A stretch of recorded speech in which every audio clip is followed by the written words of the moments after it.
আচ্ছা আয়ান, তুমি কি সত্যি আমাকে বউ হিসেবে মেনে নিতে পারো নাই? তুমি রাত হইলে আমাকে বুকে টেনে নাও, বাট দিন হইলে তোমার রূপ চেঞ্জ হয়ে যায় কেন? তুমি আসলে কি আমাকে শুধু তোমার শারীরিক চাহিদা মেটানোর জন্য ভালোবাসা দেখাও রাতে? আমি আপনাকে ভালোবাসি না। সত্যি ভালোবাসো না? তাহলে বাসায় কেউ না থাকলে আমার এত কেয়ার নাও কেন?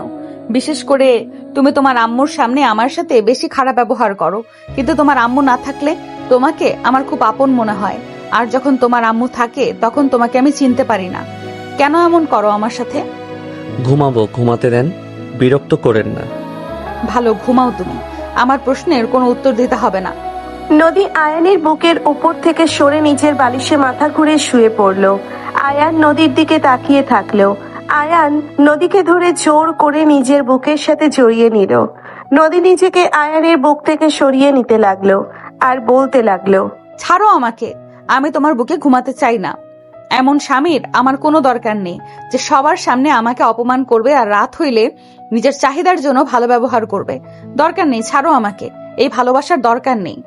চুপ, একদম চুপ। নদী আয়ানের ধমক শুনে চমকে উঠল। নদী আর কিছু বলতে পারলো না। নদী কান্না করতে লাগলো আয়ানের বুকের উপর। আয়ান নদীকে বলতে লাগলো, কান্না বন্ধ করবে, ঘুমাতে দাও।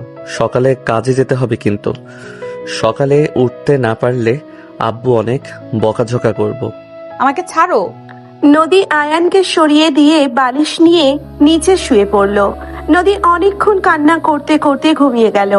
আয়ান খাট থেকে নিচে নেমে নদীর পাশে গিয়ে নদীকে সোজা করে শুইয়ে দিয়ে বুকে মাথা দিয়ে জড়িয়ে ধরে ঘুমিয়ে গেল।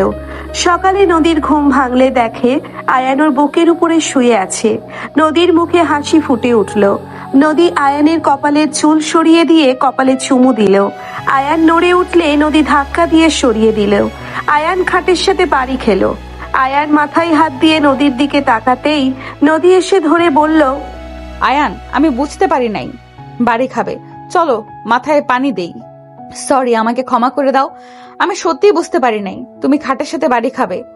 নদী কান্না করে দিলে আয়ান নদীর গাল ধরে কপালে চুমু দিয়ে বলল, তেমন কিছু হয় নাই, কান্না করো না।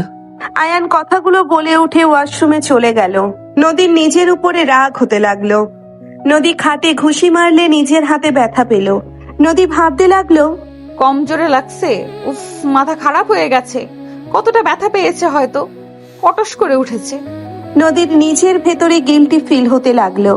আয়ান ফ্রেশ হয়ে অজু করে বের হয়ে বলল, আমি মসজিদে যাচ্ছি। অনেক ব্যথা পেয়েছো তাই না? আয়ান মুখে হাসি রেখে নদীর কপালে চুমু দিয়ে বলল, তুমি নামাজ পড়ে নিও, আমি গেলাম। আয়ান চলে গেল। নদী ওয়াশরুমে চলে গেল। আয়ান মসজিদে গিয়ে নামাজ পড়ে বাসায় আসলে আয়ানের আব্বু বলে উঠল, চল খেতে। আসছি আব্বু, আপনি যান। আয়ানের আব্বু বড় ভাই চলে গেল। আয়ান রুমে গিয়ে পোড়ানো শার্ট প্যান্ট পরে নিল।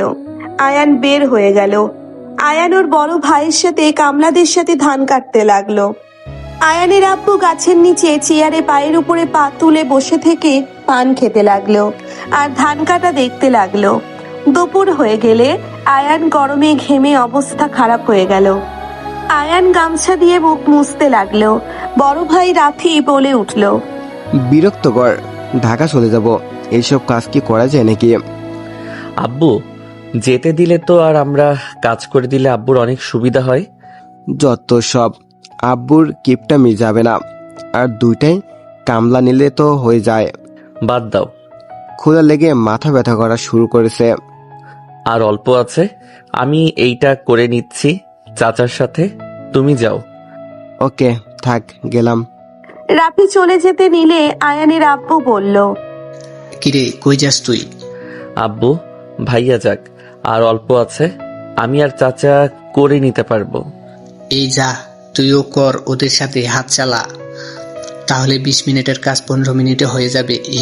আব্বু যেতে দেন ভাইয়াকে। রাফি চলে গেল। আয়ান কামলাদের সাথে বাকি ধান কেটে ফেলতে লাগলো। নদী রাফিকে আসতে দেখে বলল, রাফি ভাইয়া, আয়ান কই? ওই আসে নাই? ওর আসতে সময় লাগবে। রাফি, এসেছোস? যা ফ্রেশ হয়ে আয়। বৌমা, রাফিকে খেতে দাও। আহারে সোনা আমার, কতবার বললাম রাফিকে নিয়ে যাও, না, শুনলো না। যা বাপ আমার। আয়ানের আম্মু রাফির মুখ মুছে দিতে লাগলো আঁচল দিয়ে। নদী বলে উঠল, আম্মু আয়নের জন্য খাবার নিয়ে যাই। ওই তো রাতেও কিছু খায় নাই, সকালেও কিছু খায় নাই।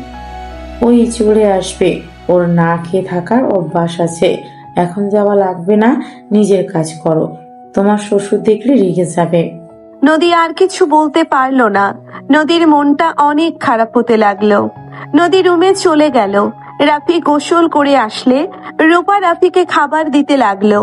রাফি বলে উঠল, তুমি খাইছ? হ্যাঁ, তুমি খাও। ওকে। রাফি খাবার খেতে লাগলো কারেন্ট গেলে। আয়ানের আম্মু রাফিকে বাতাস করতে লাগলো হাত পাখা দিয়ে। ওইদিকে নদী বারান্দায় বসে থেকে আয়ানের অপেক্ষা করতে লাগলো। 2 ঘন্টা পর আয়ান বাসায় আসলে রুমে ঢুকে বলল, নদী, আয়ানের কণ্ঠ শুনে নদীর বুকে ছ্যাঁত করে উঠল। নদী বারান্দা থেকে বের হয়ে দৌড়ে আয়ানের কাছে আসলো। নদী আয়ানের মুখে হাত দিয়ে বলল, কি অবস্থা হয়ে গেছে, সারা মুখ লাল হয়ে গেছে। রাফি ভাইয়া 2 ঘন্টা আগে এসেছে, তুমি এত লেট করলে কেন? আর বলো না, অল্প ছিল, ভাইয়ার ক্ষুধা লেগে মাথা ব্যথা করছিল, তাই পাঠিয়ে দিয়েছি। আর তোমার যে রাত জেগে ওইটার দিকে খেয়াল নাই? সবার দিকে খেয়াল, কিন্তু নিজের দিকে খেয়াল রাখার সময় তোমার নাই। তুমি রাত থেকে ভাত খাও না, আর তোমার আম্মু বলল তোমার না খেয়ে থাকার অভ্যাস আছে। নদীকে রেগে কথা বলতে দেখে আয়ান হাসি মুখে হাত ভালোভাবে পরিষ্কার করে মাথায় হাত দিয়ে বলল, এত রাগ করো না, আম্মু ঠিক বলছে। আমি 2 দিন না খেয়ে অনেক থাকছি, আমার তেমন ক্ষুধা লাগে না। হাত সরাও, তুমি কি মানুষ নাকি যে কিনা 2 দিন না খেলেও কিছু হবে না? বুঝেছি, আমার বউটা সকাল থেকে কিছু খাই নাই। ওয়েট করো, আমি গোসল করে আসি। হাত ওইখানে কি হয়েছে? তেমন কিছু না, অল্প একটু কেটে গেছে। হোয়াট? আরে তেমন কিছু না, থাকো। আয়ান আলমারি থেকে শার্ট প্যান্ট বের করে ওয়াশরুমে চলে গেল। আয়ান শাওয়ার ছেড়ে দিল। দেওয়ালে এক হাত দিয়ে সামনে আয়নার দিকে তাকিয়ে নিজেকে দেখতে লাগলো। আয়ানের চোখের পানি শাওয়ার পানিতে মিশে যাচ্ছিল। আয়ান গোসল করে গোসল শেষ করে পোশাক পরিবর্তন করে নিল। আয়ান বাহিরে আসলে নদী খাবার নিয়ে এসে রাখলো। কারেন্ট আসলে ফান ঘুরতে লাগলো। আয়ান সোফায় বসে বলল, তুমি বসো। ক্ষুধা নাই। আয়ান নদীকে জোর করে বসিয়ে দিয়ে খাবারের লোকমা নদীর মুখে দিতে লাগলো। নদী বলে উঠল, ছাড়ো বলছি, আমার ক্ষুধা নাই বলছি না? রাগ কেন করো? তোমাকে তো কতবার বলছি তুমি আমার অপেক্ষা করবে না। আমি বাহিরে থাকলে কিছু একটা খেয়ে নিব। কিছু একটা কি খাইছো শুনি? আচ্ছা সরি, কান ধরছি, দয়া করে রাগ করে থেকো না, খাও। খাবো না, তুমি খাও, না হয় রেখে দাও। তোমার তো না খেয়ে থাকার অভ্যাস আছে। মাথা ব্যথা করছে, প্লিজ। তাতে আমার কি? খেয়ে নাও, রাগ করো না। কাজটা করে আসলাম, ভালো হইল, না হইলে আবার ওইটুকুর জন্য আগামীকাল যেতে হইতো। ভালো করেছেন, আরো তো আছে, আজকে কেটে ফেলতে পারতেন। আচ্ছা পরে কাটবো, এখন তুমি খাও, হা করো তো। কইলাম না খাবো না। আয়ান নদীকে ধমক দিয়ে বলল, খাও বলছে, অতিরিক্ত কথা বলো। হ্যাঁ, সব তো খালি আমার উপরে দেখাবে। অন্যায় হইলেও তো কাউকে কিচ্ছু বলবে না। আমি একটু কিছু করলে আমার সব দোষ হয়ে যায়। আমি যা পরের মেয়ে, তার উপরে আবার বয়সে বড়। আমাকে তো এমনিতেই পছন্দ করো না, আমি কি জানি না নাকি? আয়ান নদীর কথা শুনে রাগ করে বলল। খাওয়া লাগবে না। আয়ান হাত ধুয়ে নিতে যাবে, নদীর সাথে সাথে বলল, খাবো। নদী হাত না ধুয়ে খাবার নদীর মুখে দিয়ে দিল আর নিজে খেতে লাগলো। 2 জন খাওয়া শেষ করলে আয়ানের আম্মু ডাক দিলে আয়ান বলল, আসি আম্মু। আয়ান উঠে চলে গেল। নদী প্লেট নিয়ে রান্নাঘরে চলে গেল। আয়ানের আম্মু বলে উঠল, আজান, এই লিস্ট অনুযায়ী বাজার করে নিয়ে আয়। তোর বড় খালা আসবে, তোর বিয়ের ভিতরে তো আসতে পারে নাই, অনেকদিন পর আসবে, সব নিয়ে আয় যা। আম্মু একটু রেস্ট নিয়ে যাক, কেবল তো খাইলাম। নদীর কথা শুনে আয়ানের আম্মু রাগী লুক নিয়ে তাকালে আয়ান নদীর দিকে তাকিয়ে বলল, চুপ করো, তুমি যাও এখান থেকে। নদীর আগে চলে গেল। আয়ানের আম্মু বলল, এই মেয়েকে বিয়ে করে আমার সাথে ঝামেলা করার জন্য নিয়ে এসছিস বাপ বেটা, তাই না? বেয়াদব একটা মেয়েকে নিয়ে এসছস, ফালতু মেয়ে একটা। আম্মু আমাকে যা বলার বলেন, আমার ওয়াইফের নামে কোনো কথা আমি শুনতে চাই না। আয়ানের আম্মু রেগে সজোরে গালে থাপ্পড় মেরে দিল। আয়ান কিছু না বলে ব্যাগ আর লিস্ট নিয়ে চলে গেল। 2 ঘন্টা পর বাজার করে সব নিয়ে এসেছে। রান্নাঘরে এসে সব রেখে আয়ান বসার ঘরে গেলে আয়ান ওর আম্মুর কাছে টাকা এগিয়ে দিয়ে বলল, আম্মু, এই টাকা বেঁচে গেছে। হিসাব দে। হিসাব কেন দিতে হবে? ওই কি টাকা মেরে নেওয়ার ছেলে নাকি? ওই অভ্যাস বদলাও। আপনি চুপ করেন। এই আজান, হিসাব দে। আয়ান ওর আম্মুকে হিসাব দিতে লাগলো। সব হিসাব দিলে 1 টাকা না পেয়ে বলল, 1 টাকা মিসিং। 1 টাকা কি করছস? আম্মু হয়তো কয়েন পড়ে গেছে। আয়ানের আম্মু সজোরে থাপ্পড় মেরে দিয়ে বলল, 1 টাকায় রাখতে পারোস না? এত বড় হইছস আর টাকা সামলাতে পারোস না? আয়ান মাথা নিচের দিকে করে থাকলো। নদী রাগে হাত মুঠো করে ফেললো। আয়ান নদীর দিকে চোখ গেলে নদী রাগে কটমট করতে লাগলো। কলিং বেল বেজে উঠলে আয়ানের আম্মু বলে উঠল। বেয়াদব একটা। আয়ানের আম্মু চলে গেল দরজা খুলে দিতে। দেখে আয়ানের খালাতো ভাই বোন এসেছে। আয়ানের আম্মু খুশি হয়ে সবার সাথে কুশল বিনিময় করে ভেতরে আসলো। আয়ানের খালাতো বোন তুলি এসে আয়ানকে জড়িয়ে ধরলো। আয়ান চমকে উঠলো। আয়ান তুলিকে সরিয়ে দিতে লাগলো আর বলতে লাগলো, তুলি ছাড়ো, কি করছো? আরে অনেকদিন পর দেখা, তুমি কি একবারও আমাকে মিস করো নাই? তুলি ছাড়ো তো। আয়ান ধাক্কা দিয়ে সরিয়ে দিল। নদীর দিকে তাকালে দেখে রাগে নদীর চোখ লাল হয়ে গেছে। আয়ানের আম্মু বলে উঠল, মেয়েটাকে এইভাবে ধাক্কা কেন দিলি? আর একটু হলেই পড়ে যেত না? আম্মু, আমরা বড় হয়ে গেছি, আগের মতো এখন না। হ্যাঁ, অনেক বড় হয়ে গেছস। যথেষ্ট। আফা, ওই আমার বড় বৌমা রূপা। আসসালামু আলাইকুম খালামণি, কেমন আছেন? আপনার কথা আম্মুর মুখে অনেক শুনেছি, আপনাকে দেখার খুব ইচ্ছে ছিল। রূপা খালার কাছে গেলে খালা রূপার মাথায় হাত দিয়ে সালামের উত্তর দিয়ে বলল, মাশাআল্লাহ, অনেক সুন্দর হয়েছে। নদী, এইদিকে আসো, এটা আজানের বউ। আসসালামু আলাইকুম খালামণি। ওয়ালাইকুম আসসালাম।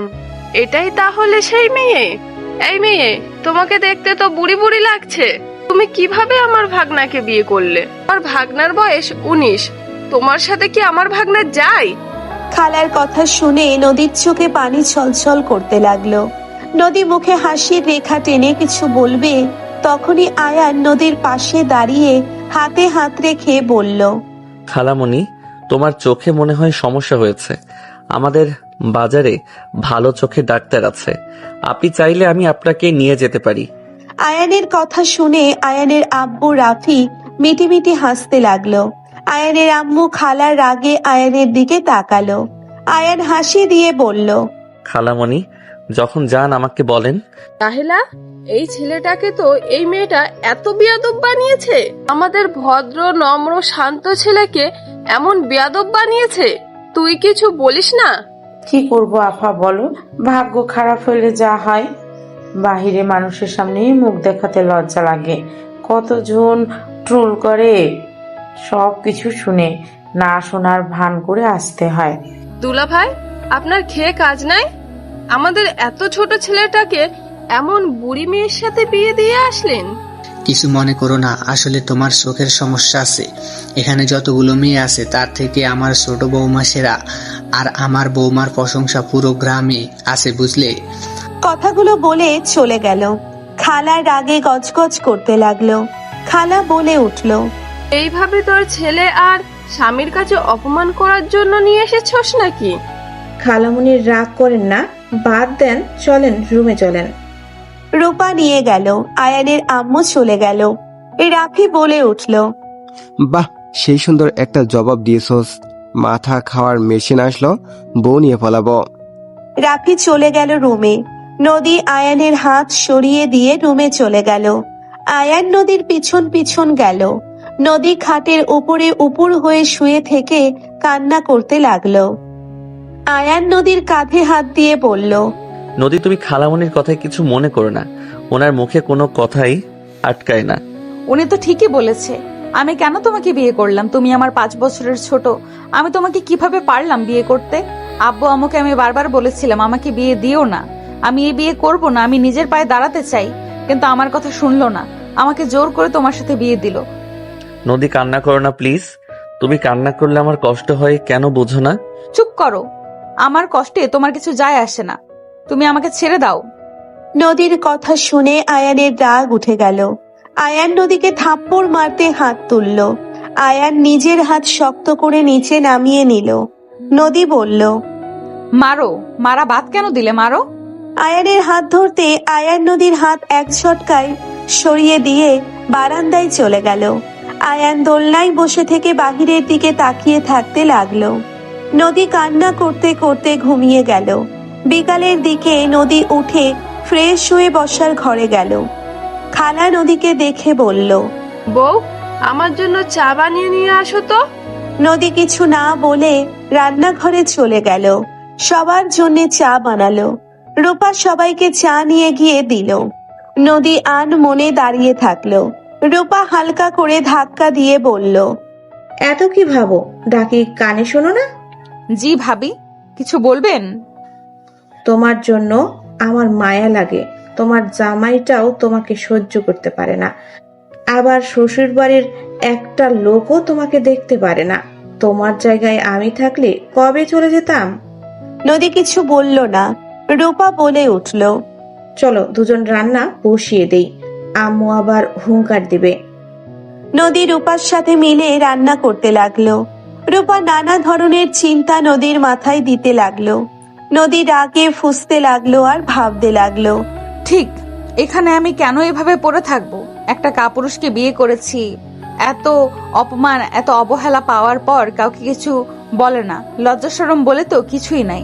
আমি এত বকাঝকা করি, তারপর মুখে মুখে হাসি রাখে। বোকা কোথাকার, এমন ছেলের সাথে সংসার হয় না। নদী নানা চিন্তা করতে লাগলো আর রান্না করতে লাগলো। আনমনে রান্না করতে লাগলো। রাতের দিকে সবাই খেতে বসলো। হঠাৎ করে ভাজি মুখে দিতেই খালা সব উগলে দিয়ে বলল, ছি, এটা কি রান্না করেছো? এটা রান্না নাকি লবণে পোড়া? আমাকে কি মেরে ফেলতে চাও নাকি?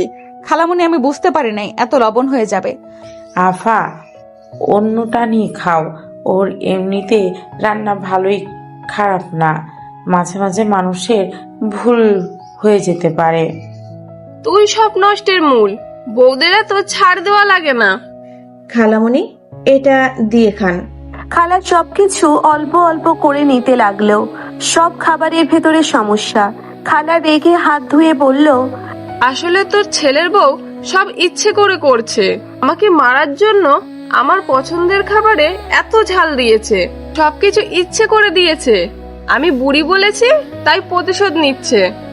নদী, তুমি এসব কি রান্না করছো? তুমি খালামণির উপরে প্রতিশোধ নেওয়ার জন্য এমন করছো? আয়ান, ভুল বুঝছো, আমি ইচ্ছে করে করি নাই। Just shut up. তুমি এসব ইচ্ছে করে না করলে সব খাবারে কেন ঝামেলা হবে? তুমি এসব ইচ্ছে করে করছো। নদী সহ্য করতে না পেরে রাগে চিল্লাইয়া বলল, হ্যাঁ, আমি ইচ্ছে করে করেছি, তোমার কোনো সমস্যা? আয়ান রাগে নদীকে থাপ্পড় মেরে দিলে সবাই চুপ হয়ে গেল। নদী গালে হাত দিয়ে কান্না মাখা চোখে আয়ানের দিকে তাকালো। আয়ানের নিজের হাত কাঁপতে লাগলো। আয়ান কিছু বলতে যাবে, সাথে সাথে নদী চেয়ার ফেলে দিয়ে চলে গেল। আয়ান চেয়ারে বসে পড়ল।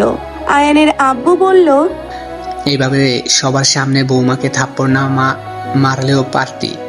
আর আমার মনে হয় না ইচ্ছে করে এসব করেছে নদী। প্রথম থেকেই বলেছিল ওই ইচ্ছে করে কিছু করে নাই। আর বড় বৌমা, তুমি তো এখানেই ছিলে, তুমি তো রান্না টেস্ট করে দেখো জাল লবণ। আব্বু, আমার আজকে মুড ছিল না, তাই আমি আজ টেস্ট করি নাই। করলে তো সব ঠিক হয়ে যেত, সব আমার দোষ। বৌমা, তুমি নিজেকে দোষ দিও না তো, ওই মেয়ে ইচ্ছে করে এমন করেছে। খালামণি, আমি আপনার জন্য ডিম ভেজে নিয়ে আসি। রূপা ঘুরে ভিলেন মার্কা হাসি দিল। এইদিকে আয়ান রুমে গিয়ে লাগেজ গোছাতে দেখে বলল, নদী, আই এম সরি। রাগ উঠে গেছিল তাই থাপ্পড় মেরে দিয়েছি। প্লিজ শান্ত হও। চুপ, ভালো কাজ করেছো, আমাকে মেরে সবার মন রক্ষা করেছো, খুব ভালো কাজ করেছো। নদী, সরি। আয়ান নদীকে জড়িয়ে ধরতে যাবে, সাথে সাথে নদী ধাক্কা দিয়ে সরিয়ে দিয়ে বলল, একদম আমাকে ধরবি না, কোনো কাপুরুষের স্পর্শ আমার দরকার নাই। নদী, চুপ, একদম চুপ। ওই মুখে আমার নাম নিবি না। তোর মতো কাপুরুষের সাথে থাকা আমার পক্ষে সম্ভব না। তুই তোর মায়ের আঁচলের তলে থাক। নদী প্লিজ, তুই মাথা ঠান্ডা করো, তোমার মাথা গরম আছে। আমি ঠিক আছি। এতদিন আমি পাগল ছিলাম, তোর সাথে থাকছি। আর আমি পাগল না, আমি এখান থেকে চলে যাব। আমাকে আটকালে তুই মরা মুখ দেখবি। নদীর কথা শুনে আয়ান থমকে গেল। আয়ানের চোখে পানি ছলছল করতে লাগলো। আয়ান নদীকে বলল, নদী যাও না, তুমি ছাড়া আমাকে বোঝার মতো কেউ নাই। চুপ, আমি ছাড়া তোর আপন মানুষ অনেক আছে। তুই কোনো কথাই আমাকে বলিস না। তোর মতো মাম্মাস বয়ের সাথে আমার থাকা সম্ভব না। তুই তোর মতো থাক, আমি আমার মতো। ভালো থাক, গুড বাই। আয়ান নদীর পায়ে ধরে বলল, নদী যাও না, আমার ভুল হয়ে গেছে, আমাকে ক্ষমা করে দাও। নদী তুমি চলে গেলে আমি বাঁচতে পারবো না। আমি তোমাকে ভালোবাসি নদী। নদী রেগে লাঠি দিয়ে সরিয়ে দিয়ে লাগেজ নিয়ে চলে যেতে নিল। আয়ান নদীকে বোঝানোর জন্য ওর পেছন পেছন যেতে লাগলো। সবাই অবাক হয়ে গেল। আয়ানের আব্বু বলল, নদী, মা এভাবে চলে কেন যাচ্ছ? আয়ান তো ক্ষমা চাচ্ছে। আব্বু, আপনার ছেলেকে থামান। আমি কিন্তু সত্যিই নিজের ক্ষতি করব যদি এখান থেকে যেতে না দেয়। আম্মু, আপনি আপনার ছেলেকে থামান। আমি এখানে আত্মহত্যা করলে সবাই ফেঁসে যাবেন। আজান ছাড়, চলে যাচ্ছে যাক। নদী দয়া করে যাও না, আমি তোমাকে ছাড়া সত্যি বাঁচবো না। নদী আমাকে ছেড়ে যাও না, আমি তোমাকে ভালোবাসি। নদী লাঠি দিয়ে সরিয়ে দিয়ে বলল, আল্লাহর কসম, তুই যদি আমাকে ভালোবাসোস তাহলে আমার পথে বাধা হয়ে দাঁড়াস না। তুই আমাকে ঠেকানোর চেষ্টা করলে আমি এক্ষুনি নিজের জীবন দিব। নদী ফল কাটা চাকু নিলে সবাই ভয় পেয়ে গেল। আয়ান উঠে দাঁড়িয়ে বলল, আমি তোমাকে আটকাবো না, চলে যাও। আয়ানের কথা শুনে নদী লাগেজ নিয়ে চলে গেল। আয়ানের চোখ দিয়ে অনবরত পানি পড়তে লাগলো। নদী সিএনজিতে উঠে যেতে লাগলো। নদীর চোখ দিয়ে পানি গড়িয়ে পড়তে লাগলো। আয়ানের আম্মু আয়ানের কাঁধে হাত রেখে বলল, ভালো হয়েছে, আপদ বিদায় হয়েছে। ডিভোর্স দিয়ে তুই তুলিকে বিয়ে করে নে, সুখে থাকবি। আয়ানুর আম্মুর কথা শুনে নিজের রাগ আর কন্ট্রোল করতে পারল না। আয়ান টি টেবিলের উপরে জোরে ঘষে দিল। কাঁচ ভেঙে চুরমার হয়ে গেল। আয়ানের হাত দিয়ে রক্ত পড়তে লাগলো। আয়ানুর আম্মুর দিকে তাকিয়ে চিৎকার দিয়ে বলল, নিজেদের স্বার্থে আমাকে জন্ম দিয়ে কেন আমার লাইফটা জাহান্নাম বানিয়ে দিলেন? আপনি কেন আমাকে নিজের সন্তানের মতো ভালোবাসতে পারেন না? আমাকে আপনি শুধুমাত্র আপনার বড় ছেলের বাঁচানোর জন্য জন্ম দিলেন। আপনি আমাকে শুধু ইউজ করে গেলেন, সেভিয়র সিবলিং সন্তান হিসেবে শুধু দেখে গেলেন। আপনাদের তো আমি বলি নাই আমাকে জন্ম দেন। আপনারা নিজেদের স্বার্থের জন্য জন্ম দিয়ে সারা জীবন শুধু আমাকে স্বার্থের জন্য ইউজ করলেন। আমি যাকে নিয়ে ভালো ছিলাম তাকেও আমার দূরে করে দিলেন। আমাকে কেন মেরে ফেলেন না? ভাইয়া তো সুস্থ হয়ে গেছে, আমাকে মেরে ফেললে পারতেন। আয়ান হাউমাউ করে কান্না করতে লাগলো। আয়ানের আম্মু সবাই স্তব্ধ হয়ে গেল। আয়ান বলে উঠল, আমাকে জন্ম দিয়েছেন, আপনাদের অসংখ্য ধন্যবাদ। ভালো থাকবেন। আজ থেকে আপনাদের সাথে আমার আর কোনো সম্পর্ক নাই। আপনারা আজ থেকে ঝামেলা থেকে মুক্ত। আজ থেকে আপনার শুধু একটাই ছেলে, সেইটা হইল রাফি তালুকদার। আয়ার নামে আপনাদের মাঝে কেউ ছিল, ভুলে যায়েন। এইটা ভুলতে বেশি সময়ও লাগবে না। আয়ান, আমার কথা শোন। আপনার কোনো কথা শোনার আর কোনো ইচ্ছা আমার নেই। আপনার আজ খুশির দিন। আমার থেকে আমার মূল্যবান জিনিসটা আমাকে ছেড়ে চলে গেছে। আমার বেঁচে থাকার কোনো কারণ আর নাই। আমি এখন আমার মতো করে বাঁচব। আর দোয়া করেন আমার যেন মৃত্যু হয়। আল্লাহ তাআলা যদি আত্মহত্যা নিষেধ না দিত তাহলে কবে আপনাদের মুক্তি দিয়ে দিতাম।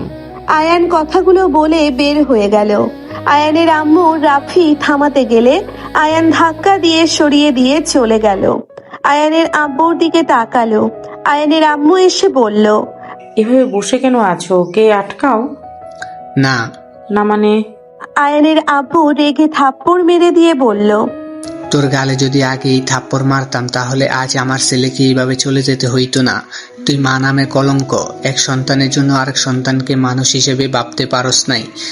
আজ গেছে ভালো করেছে, তোরা কেন যে চোখের পানি ফেলছস সেটাই ভালো করে জানি।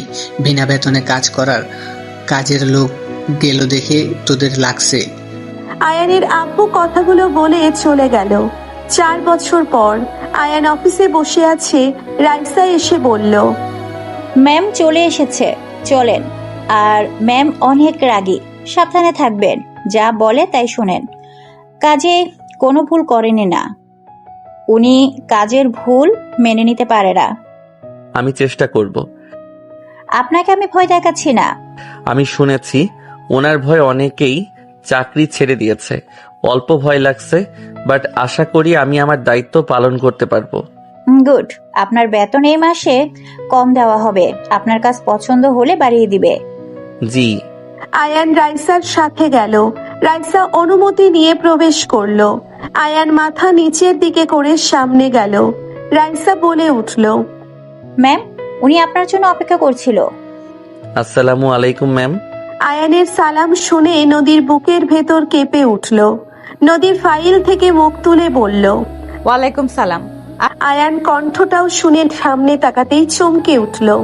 নদী বলে উঠল, আপনি যান। রাইসা চলে গেল। নদী আয়ানকে বসতে ইশারা করলো।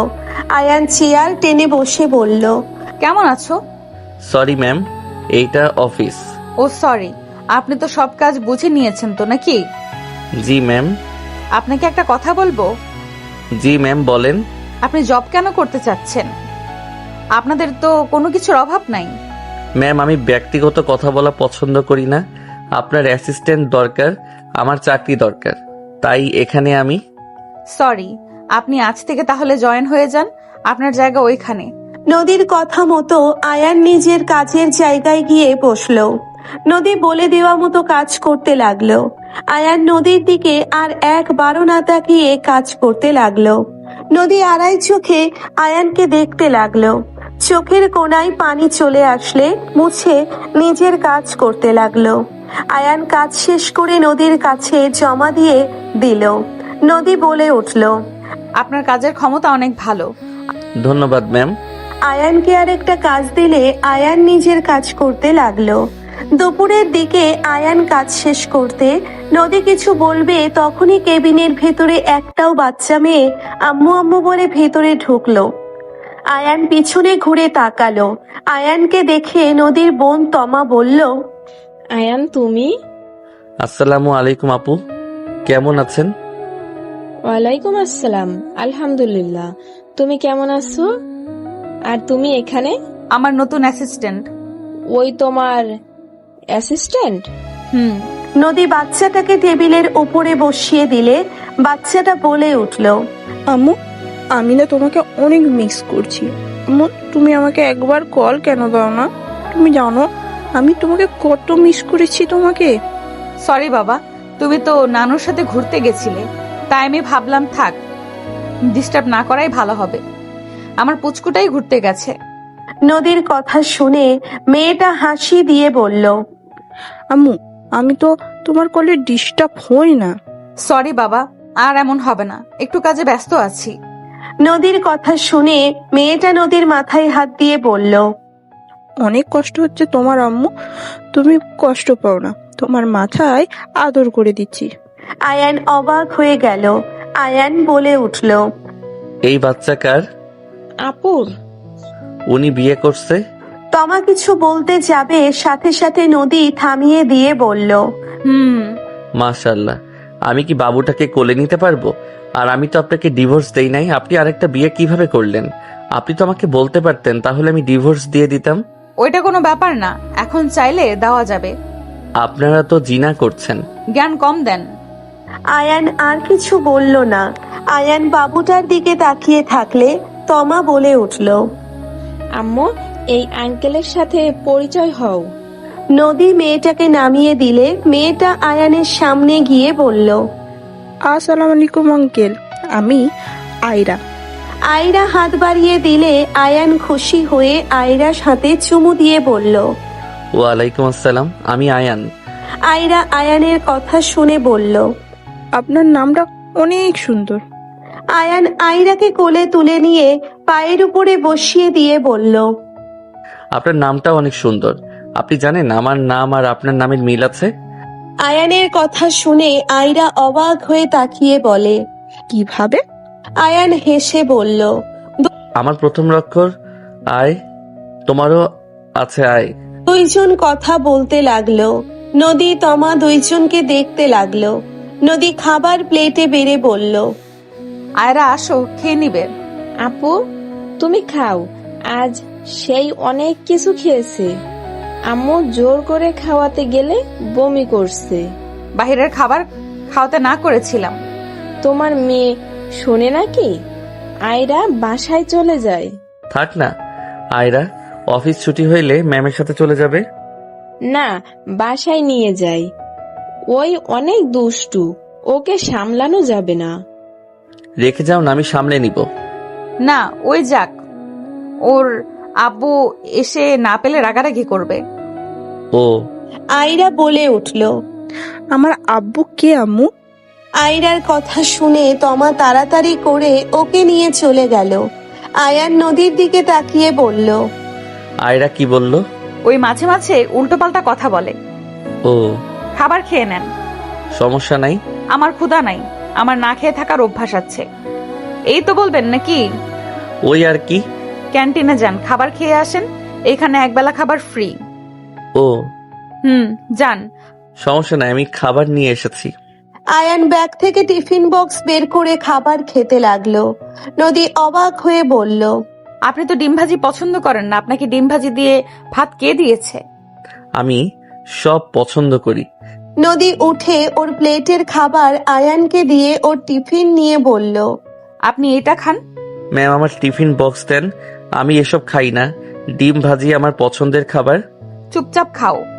আয়ান উঠে নদীর হাত থেকে টান দিয়ে টিফিন বক্স নিতে নদী হাতে ব্যথায় আহ বলে উঠল। আয়ান তাড়াতাড়ি করে হাত ধরে বলল। আপনাকে বললাম যে আমার টিফিন বক্স দেন, শুধু শুধু হাতে ব্যথা পেলেন।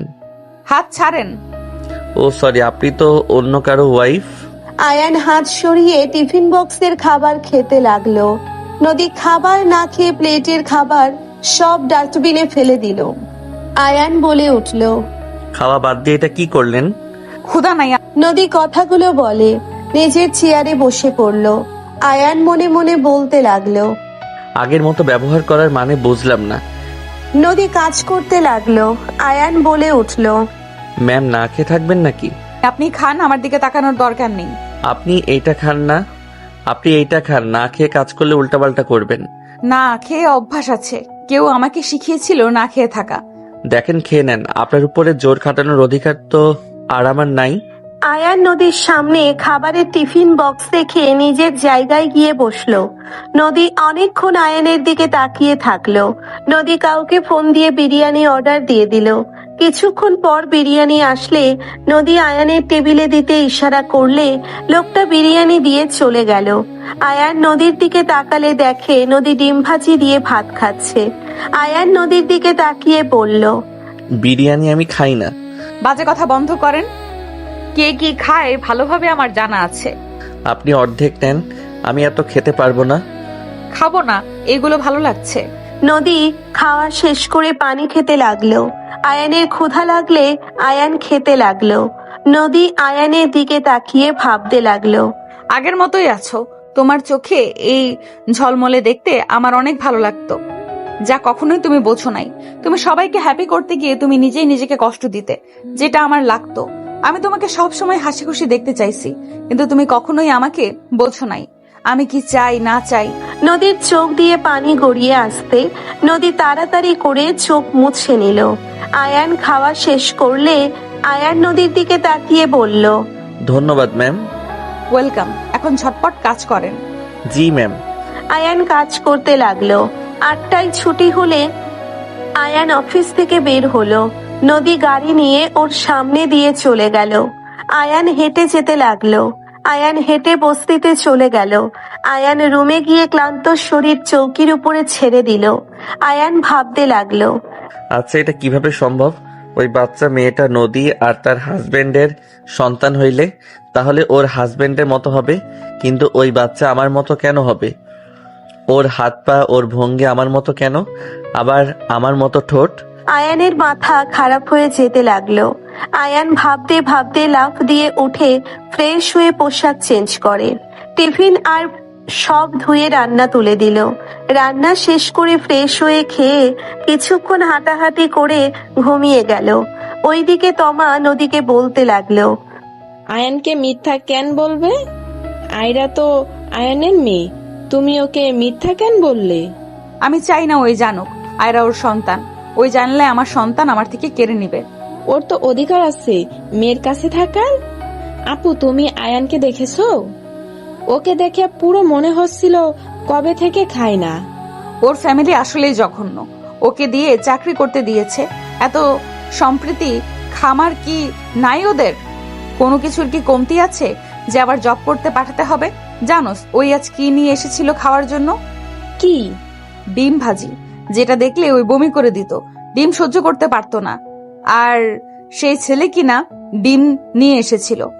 তোর শ্বশুর একবার কল দিয়েছিল তো আম্মু পাগলামি করে কল কেটে দিয়েছিল আর ব্লক লিস্টে ফেলে দিয়েছে নাম্বার। উনি একবার বলছিল আয়ান কি আমাদের বাসায় গেছে নাকি? থাক, ফ্রেশ হবাদ দে। তমা চলে গেল। নদী গোসল করে নিল। সকালে আয়ানের ঘুম ভাঙলে আয়ান ফ্রেশ হয়ে অজু করে মসজিদে চলে গেল নামাজ পড়তে। নামাজ পড়া শেষ করে বাসায় এসে সবকিছু গুছিয়ে নিল। রান্না করে টিফিন বক্সে ভরে তাড়াতাড়ি করে রেডি হয়ে অফিসের দিকে রওনা দিল। আয়ান তাড়াতাড়ি করে অফিসে চলে গেল। অফিসের ভিতরে গিয়ে আয়ান নদীর চেয়ারের দিকে তাকিয়ে দেখে নদী আসে নাই। আয়ান নিজের চেয়ারে বসে সিইওর মিটিং, অ্যাপয়েন্টমেন্ট ও সময়সূচি পরিচালনা করতে লাগলো। নদী আসলে আয়ান বলে উঠল, আসসালামু আলাইকুম ম্যাম। ওয়ালাইকুম সালাম। তুমি কি মিটিং এর ব্যবস্থা করছো? ম্যাম, 11টায় দিয়েছি, ক্লায়েন্ট মিটিং আছে। ওকে, গুড। জি। আয়ান ফাইলগুলো রেডি করতে লাগলো। 10:45 দুজন বের হয়ে গেল। আয়ান ড্রাইভারের কাছে গিয়ে বসলো। নদী আয়ানকে আয়নাতে দেখতে লাগলো। মিটিং চলে গেলে আয়ানের হাতে ফোন দিয়ে চলে গেল। আয়ান ভিতরে গিয়ে এক সাইডে দাঁড়িয়ে থাকলো। নদী মিটিং সবার সাথে কথা বলতে লাগলো আর কাজগুলো এক্সপ্লেন করতে লাগলো। নদীর দিকে আয়ান দেখতে লাগলো। আয়ান চোখ সরিয়ে নিল। নদীর ফোনে ফোন আসলে আয়ান বাহিরে গিয়ে কল রিসিভ করে বলল, আসসালামু আলাইকুম, কে বলছেন? ম্যাম এখন ব্যস্ত আছে। আয়ানের কথা শুনে ওই পাশ থেকে বলে, ওয়ালাইকুম সালাম বন্ধু, আমি আয়রা। আয়ান আয়রার কথা শুনে মুখে হাসি ফুটে উঠল। আরে বন্ধু তুমি?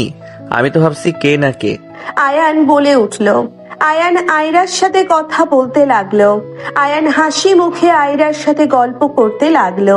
নদী মিটিং থাকা কার্লিং আয়ান কথা বলতে বলতে হঠাৎ জিজ্ঞেস করলো, আয়রা, তোমার আব্বু কোথায় গেছে? আয়ানের কথা শুনে আয়রা বলল, আমার আব্বু তো নাই, আব্বু আমাকে ভালোবাসে না, তাই আমার আব্বু আমার কাছে আসে না। আয়ানের মুখের হাসি মলিন হয়ে গেল। আয়ান বলে উঠল, কি বলো? তোমার মতো মিষ্টি মেয়েকে রেখে কোনো বাবা কি থাকতে পারে নাকি? তোমার আব্বুর নাম কি? আর নাম্বার আছে কি? দাও, আমি বকা দিয়ে দেই। আয়ানের কথা শুনে আয়রা বলে ওঠে, নাম বলে নাই, কিন্তু আমার কাছে নাম্বার আছে। তাই মুখস্থ নাকি? আয়রা আয়ানের কথা শুনে বলে, হ্যাঁ, আমি মুখস্থ করেছি। বাবা, এতটুকু মেয়ে নাম্বার মুখস্থ করছো? আয়রা হাসি দিয়ে বলে, আমি আম্মুর নাম্বার, খালামণির নাম্বার, নানুর আর আব্বুর নাম্বার মুখস্থ করছি। বাহ বাহ, তাহলে নাম্বার বলো। আয়রার যে নাম্বার বলো। আয়ান থমকে গেল। আয়ান কাঁপা কাঁপা কণ্ঠে কিছু বলতে যাবে, সাথে সাথে নদী বের হলো। নদী তাড়াহুড়ো করে ফোন নিয়ে আয়রাকে বলল, আম্মু কল করেছো? নদী আয়রার সাথে কথা বলতে বলতে যেতে লাগলো। আয়ান নদীর পেছন পেছন যেতে লাগলো। নদী গাড়িতে উঠলো। আয়ান গাড়িতে উঠলে ড্রাইভার গাড়ি ড্রাইভ করতে লাগলো। আয়রার সাথে কথা শেষ হইল। নদী হাসি মুখে কারোর সাথে SMS করতে লাগলো। দুজন অফিসে চলে গেল। কেবিনের ভিতরে ঢুকতে আয়ান বলে উঠল, আগামীকাল থেকে আয়রাকে নিয়ে অফিসে আসবেন। কেন? আমি বলছি তাই। তুমি কে যে আমি তোমার কথা শুনবো? আমি যেই হয়ে আপনাকে নিয়ে আসতে বলছি, আপনি নিয়ে আসবেন। আয়ানের কথা শুনে নদী কিছু না বলে নিজের চেয়ারে বসে পড়ল। আয়ান নিজের কাজ করতে লাগলো। বিকেলে আরেকটা মিটিং রেখে দিল। আয়ান কাজ করতে লাগলো। নদীর কাছে গিয়ে সবকিছু বুঝিয়ে দিতে লাগলো। নদী আয়ানের দিকে তাকিয়ে থাকলো। মাউথ পিসের হাত রাখতে নদীর হাতের সাথে হাত পড়লে আয়ান হাত সরিয়ে বলল, ম্যাম হাত সরান, আমি দেখাচ্ছি। নদী হাত সরালে আয়ান দেখিয়ে দিতে লাগলো। বিকেলে মিটিং এর জন্য চলে গেল। মিটিং শেষ করে রেস্তোরাঁয় গিয়ে বসলো। আয়ানের দিকে নদী তাকিয়ে বলল, তুলে কি বিয়ে করছেন? ম্যাম আমার ব্যক্তিগত ব্যাপারে কোনো কিছু আমাকে জিজ্ঞেস করবেন না। আপনার কোনো রাইট নাই আমার ব্যাপারে কথা বলার। আয়ানের কথা শুনে নদী চুপ হয়ে গেল। খাবার আসলে দুইজন চুপচাপ খেতে লাগলো। নদী আর চোখে দেখতে লাগলো। হঠাৎ করে নদীর পাশে দুটো ছেলে বসে পড়লো। নদী হাসি মুখে বলল, কেমন আছোস তোরা? ভালো, তুই কেমন আছিস? ভালো আছি। বাসে যেতে চাইছিলাম, এখানে তোকে পেয়ে যাবো ভাবি নাই। কোনো দরকার আছে নাকি? আমার পার্টি আছে, তুই কি আসতে পারবি? না রে, সকালে চিটাগাং যাব। কেন? কয়েকটা প্রজেক্ট হাতে পেয়েছি, ওইখানে যেতে হবে। ওকে ট্রিট দিস পরে তাহলে। ঠিক আছে, ভালোই ভালোই কাজগুলো করে নেই। ওকে, ভালো থাক। এইটা কে? আমি ওনার অ্যাসিস্ট্যান্ট। ও, দুইজন উঠে চলে গেল। নদী বলে উঠল, তুমি আগামীকাল ভোর 5টায় এসে ব্যাগ গুছিয়ে নিও, ওইখানে থাকা লাগবে। আচ্ছা, আয়রাকে নিয়ে যাবেন না? না, কাজে ব্যস্ত থাকবো, ওকে সামলানো সম্ভব হবে না। আমি ওকে দেখে রাখবো। কাজ কে করবে? আমি সেইটা দেখে নিব। আয়রা আপনাকে ছাড়া কি থাকতে পারবে নাকি? সমস্যা নাই, ওই ওর খালামণি নানুর কাছে থাকতে পারে। এইবার নিয়ে যান না, আমি বলছি তো। ওই আপনাকে জ্বালাতন করার সুযোগ আমি দিব না। নদীকে অনেক রিকোয়েস্ট করলে নদী রাজি হয়ে গেল। দুইজন খাওয়া শেষ করে গাড়িতে উঠে পড়ল। আপনাকে ওই বড় গাছের কাছে নামিয়ে দিয়ে গেলে হবে, বাকিটা আমি হেঁটে যেতে পারবো। বাসা কোন জায়গায় তোমার? বস্তিতে। বস্তিতে থাকো? হুম। আয়ান বলে উঠল। নদী আর কিছু বলল না। আয়ান গাছের কাছে নেমে সোজা হাঁটা দিল। গলির ভেতরে ঢুকে পড়ল। নদী গাড়ি থেকে নেমে ওর পিছন পিছন যেতে লাগলো। আয়ান একটা ভাঙা টিনের ঘরের ভেতরে প্রবেশ করলো। নদী ওইখান থেকে চলে গেল। সকাল ভোরে আয়ান ঘুম থেকে উঠে ফজরের নামাজটা পড়ে রেডি হয়ে ব্যাগ গুছিয়ে নিয়ে ঘরে তালা দিয়ে চলে গেল। আয়ান নদীকে কল দিল। নদী কল রিসিভ করে বলল, তুমি আমার বাসায় আসো, গাড়ি পাঠিয়ে দিয়েছি। গাড়িতে উঠে পড়বো। আর আপনার বাসায় গেলে আপনার স্বামী কি বলবে? আমার স্বামী বাসায় নেই, তাই আসতে পারো, আর না আসলে আয়রাকে নিব না। নদীর কথা শুনে আয়ান তাড়াতাড়ি করে গাড়িতে উঠে বলল, আমি আসছি। আয়ান কল কেটে দিল। নদীর বাসার ভেতরে প্রবেশ করলে আয়ান গাড়ি থেকে নেমে সদর দরজায় গিয়ে নক করলো। কাজের লোক দরজা খুলে দিলে আয়ান ভিতরে প্রবেশ করলো। আয়ানকে দেখে নদীর আব্বু আম্মু অবাক হয়ে গেল। নদীর আম্মু বলে উঠল, আসসালামু আলাইকুম, কেমন আছেন আপনারা? ওয়ালাইকুম আসসালাম। তুমি আয়ান তো? জি। তুমি এখানে কেন এসেছো? আম্মু আব্বু ওই নদী আপুর অ্যাসিস্ট্যান্ট। নদী ওকে কেন অ্যাসিস্ট্যান্ট হিসেবে রেখেছে? আয়ান এই কলেজের দক্ষ, তাই। আয়ান সাহেব, আপনি চলে এসেছেন? জি ম্যাম। আয়রাও যাবে? ম্যাম, আপনাকে আয়রাকে নিয়ে যেতে বলেছে। উপরে যান, 4 নাম্বার রুমটাই ম্যামের রুম। আয়ান সিঁড়ি বেয়ে রুম গুনে 4 নাম্বার রুমে চলে গেল। আয়ান রুমের ভিতরে প্রবেশ করতেই নদী চমকে উঠল। আয়ান ঘুরে দাঁড়ালে আয়রা বলে উঠল, তুমি এসেছো? আয়ান আয়রাকে কোলে নিয়ে কপালে চুমু দিয়ে বলল, জি আম্মু, এসে গেছি, চলো রেডি হয়ে নিবে।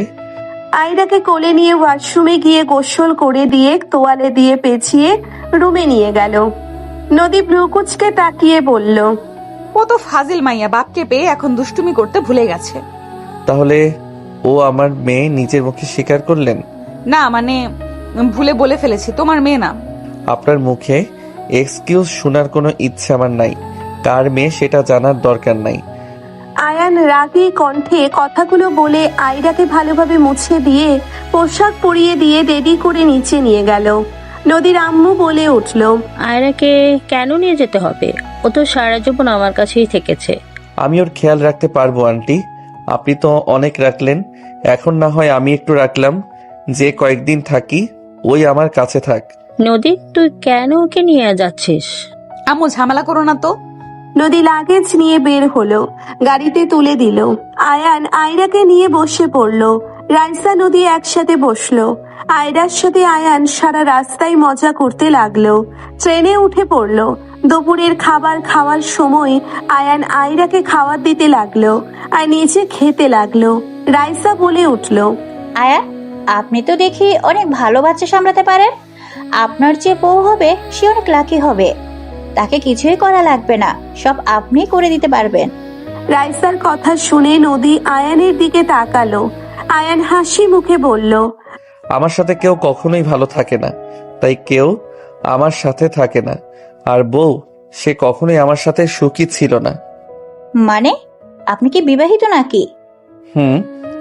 বলেন কি, আপনার মতো ছেলের সাথে সুখী না? তাহলে আপনার বউয়ের রুচিতে সমস্যা আছে। সমস্যা আমার, তার রুচি ঠিক আছে। আমি ভালো না, আমি কারোর জন্য ভালো কিছু নিয়ে আসি না। আয়ান কথাগুলো বলে আয়রাকে পানি খাওয়া দিয়ে নিজে খেতে লাগলো। নদী বেশুম খেলে আয়ান তাড়াতাড়ি করে নদীর কাছে গিয়ে পানি খাওয়া দিতে লাগলো আর নদীর পিঠে হাত বুলিয়ে দিতে লাগলো। রাইসা আয়ানের হাত সরিয়ে দিয়ে রাগী লোক নিয়ে তাকালো। রাইসা পিঠে হাত বুলিয়ে দিতে লাগলো। নদী স্বাভাবিক হয়ে গেল। আয়ান নিজের জায়গায় বসে খাবার খেতে লাগলো। খাওয়া শেষ করে আয়ান আয়রাকে নিয়ে কেবিন থেকে বের হয়ে হাঁটতে লাগলো।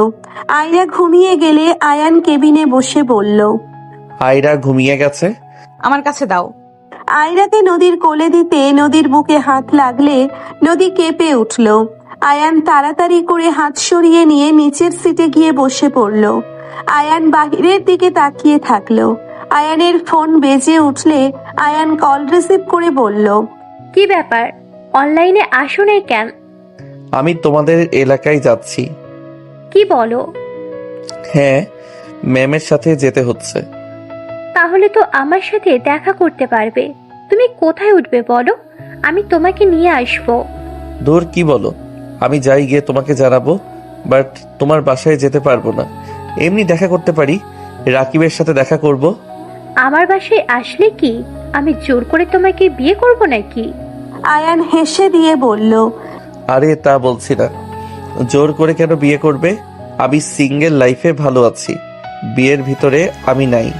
আসো, কিডন্যাপ করব তোমায়। হাহা, আমার মতো ছেলেকে কিডন্যাপ করে কি করবে? গরিব মানুষ আমি, আমাকে কিডন্যাপ করে লাভ আছে? তোমার যে মনটা আছে ওটাই কিডন্যাপ করব। আচ্ছা শুনো, তুমি রাকিবের সাথে আসতে পারো, মেয়ে মানুষ সাথে একা দেখা করতে পারবো না। আরে ভাই, রাকিবের সাথে আসবো। ওকে, ভালো থাকো। এই শোনো, ট্রেনের ভিতরে তো আসো, কথা বলি, আমিও তো ফ্রি আছি। এত কি কথা বলবো, কথা খুঁজে পাচ্ছি না। তুমি কথা বললে তো খালি উল্টাপাল্টা কথা বলবে। একটু আধটু ফ্রেন্ড হয়ে বলতেও পারবো না নাকি? এই রাকিব ভিডিও কল দিচ্ছে। ওয়েট, আমি অ্যাড করি। ইভা রাকিবকে অ্যাড করলো। রাকিব বলে উঠল, ও এই পেতনির সাথে কথা বলছোস? হুম। কুত্তা, আমাকে পেতনি বলবি না। পেতনিকে পেতনি বলবো না তো পরি বলবো? বলতে পারিস, আমি তো আর দেখতে খারাপ না। রাকিব আয়ান হাসতে লাগলো। নদী আয়ানের দিকে তাকিয়ে থাকলো। রাকিব বলে উঠল, যাই হোক, ইভা ওই তো আমাদের শহরে আসছে, তুই আসবে নাকি? তোদের শহরে? হ্যাঁ, ওকে বললাম আমার বাসায় থাকার জন্য, বাট ও বলে ওর বসের সাথে আসছে। ভাই, তুই যে হট, তোর বসগুলো যেন প্রেমে না পড়ে। আয়ান হকচকিয়ে গেল। আয়ান সামনের দিকে তাকিয়ে বলল, এই মুখ সামলে কথা বলো, ফালতু বকবক করলে কল কেটে দিব। লজ্জা পাইছোস? এই রাকিব, আমি তো ভেবে নিয়েছি ওর দায়িত্ব নেব। ফালতু কথা বন্ধ করো, আমি বিবাহিত, ভুলে যাস না। তোর বউকে খুঁজে ডিভোর্স দিয়ে দে, ও ওই বেটি তো বোকা, তোর মতো ছেলেকে বুঝলো না।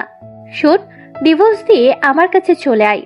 আয়ান নদীর দিকে চোখ গেলে দেখে নদীর চোখ লাল হয়ে যাচ্ছে। আয়ান বলে উঠল, কম বল, বাই, পরে কথা হবে। দেবদাস কোথাকার, যে বউ তোকে না বুঝে তোকে ছেড়ে চলে গেল তার অপেক্ষায় থাকবি? তুই আসলে বোকা। বাই। আয়ান কল কেটে দিল। আয়ান বাহিরের দিকে তাকিয়ে থাকলে রাইসা বলল, তোমার বউ তোমাকে ছেড়ে চলে গেছে? জানি না। আয়ান কেবিন থেকে বের হয়ে হাঁটাহাঁটি করতে লাগলো। নদী মনে মনে ভাবতে লাগলো। আমি কি আসলে বোকা ছিলাম? নদী কথাগুলো ভাবতে লাগলো। ওইদিকে আয়ান হাঁটাহাঁটি করতে লাগলো আর ভাবতে লাগলো। আমার লাইফে আর কাউকে চাই না, আমার মেয়েকে নিয়ে আমি বাঁচতে চাই। আমার মেয়েকে আমি নিতে হয়তো পারবো না, কিন্তু আমি ওর আশেপাশে থাকবো। আয়ান কথাগুলো ভাবতে লাগলো। 8 ঘন্টা পর চিটাগং পৌঁছে গেল। আয়রাকে কোলে নিয়ে নিজের ব্যাগ কাঁধে নিয়ে নিল। আয়ান হাঁটতে লাগলো। আয়ানের পিছন পিছন নদী রাইসা লাগেজ নিয়ে আসতে লাগলো। রাইসা একটা গাড়ি ভাড়া করলে কয়েক মিনিট পর চলে আসলো। 4 জন উঠে পড়লো। রাইসার ফোনে ফোন আসলে রাইসা কল রিসিভ করে কথা বলতে লাগলো। রাইসা রাগে বলল, ফাজলামো করেন? আপনাদের বললাম 3টাই রুম লাগবে, সেখানে তো অন্তত 2টা রুম দিবেন। এখন হোটেলে কোথায় রুম পাবো? আপনারা আগে আমাকে জানাবেন না? আপনি আসলে আমার চাকরি ধরে টান দেওয়া শুরু করছে। রাইসার কথা শুনে হোটেলের ম্যানেজার ক্ষমা চাইতে লাগলো বারবার। রাইসা রাগ করে কল কেটে দিল। নদী বলল, কি হয়েছে? ম্যাম, হোটেলের মালিকের ছেলে আমাদের 2টাই রুম নিয়েছে। আমাদের জন্য 2টা রুম আছে, আবার হোটেল খোঁজা আমাদের পক্ষে সম্ভব না। ওনারা আগে বললে আমি একটা ব্যবস্থা করতে পারতাম। ম্যাম প্লিজ রাগ করেন না, আমাকে আগে জানালে ওইটাই বাদ দিতাম। আচ্ছা, সমস্যা নাই। ম্যাম আপনি রাগ করছেন না? আয়ন সাহেবের জন্য একটা রুম দরকার ছিল। আমরা মেয়ে মানুষ থাকতে পারলে, উনি তো ছেলে মানুষ, আমাদের সাথে থাকা ব্যাপারটা। সমস্যা নাই, উনি কারো দিকে খারাপ নজরে তাকাবেন না। আমি তা বলছি না, ছেলে মানুষ ব্যাপারটায়। আমি বলছি না সমস্যা নাই। আমি আমার ফ্রেন্ডদের কাছে থাকতে পারবো, বাট 1 ঘন্টা রাস্তা হবে। আপনি আমাদের সাথে থাকবেন। রাইসা শোনেন, আর একটা বেড ওই রুমে দিতে বলেন। রাইসা দীর্ঘ নিঃশ্বাস ফেলে ম্যানেজারের সাথে কথা বলল। হোটেলে গিয়ে চাবি নিয়ে চলে যেতে লাগলো। আয়রার সাথে কথা বলতে বলতে আয়ান যেতে লাগলো। আয়ান সবার সাথে রুমে প্রবেশ করলো। 2 জায়গায় 2টা বেড থাকায় আয়ানকে নদী বলল, আপনি ওই বেডে থাকবেন আর আমরা 3 জন এই বেডে। Okay ma'am. আয়ান বেডে বসতে আয়রা আয়ানের কোলে উঠে পড়ল। আয়রা বন্ধুকে আর জ্বালিও না, একটু রেস্ট নিক। থাক, সমস্যা নেই, আপনারা ফ্রেশ হয়ে নেন। নদী চলে গেল। গোসল করে বের হলো। রাইসা চলে গেল। রাইসার পর আয়রাকে নিয়ে আয়ান চলে গেল। আয়ান আয়রাকে ফ্রেশ করে দিয়ে নিজে গোসল করে নিল। গোসল করে টি শার্ট আর প্যান্ট পরে নিল। আয়ান ওয়াশরুম থেকে বের হলো। নদীর আয়ানের দিকে তাকিয়ে থাকলো। নদী আয়ানের দিকে এগিয়ে যেতে নিবে, সাথে সাথে আয়রা নদীকে জড়িয়ে ধরে বলল, আম্মু দুধ খাবো। নদী ভাবনা জগৎ থেকে বের হলো।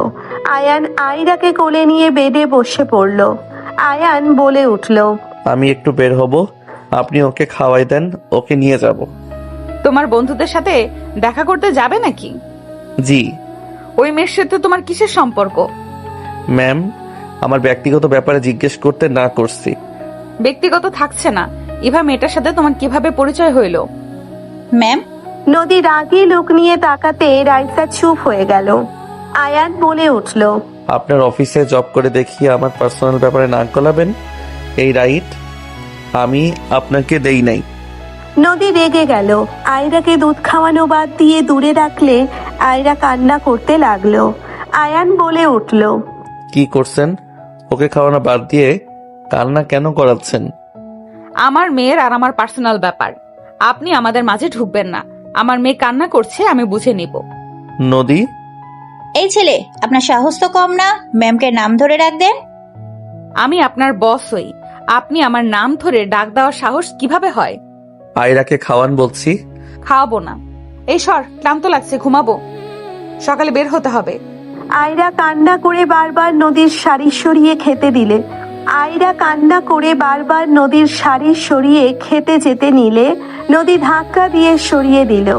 আয়রা পড়ে যেতে নিবে দৌড়ে আয়ান রাইসা ধরে ফেলল। আয়ান রাগ কন্ট্রোল করতে না পেরে আয়ান আয়রাকে বুকের সাথে জড়িয়ে নিয়ে নদীর গালে সজোরে থাপ্পড় মেরে দিল।